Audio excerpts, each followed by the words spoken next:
Today, I am going to show you how to put text behind moving object in Premiere Pro. Let's begin by creating our text. Select the Type tool and click on your preview window and type on your text. Then go your Essential Graphics and make whatever adjustments to the text you want.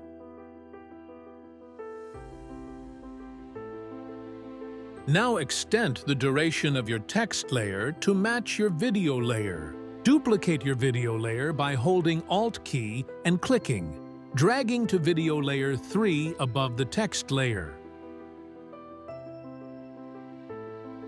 Then go to Effect Search Color key and drag onto the top video layer. With the top video selected, go to Effect Control and scroll down to Color key. Select the little dropper tool, then go over and click on the area behind your subject.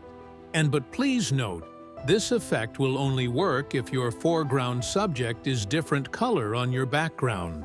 Finally, adjust the color tolerance and edge thin until your text moves behind the subject, but not so far as to remove your parts of your text.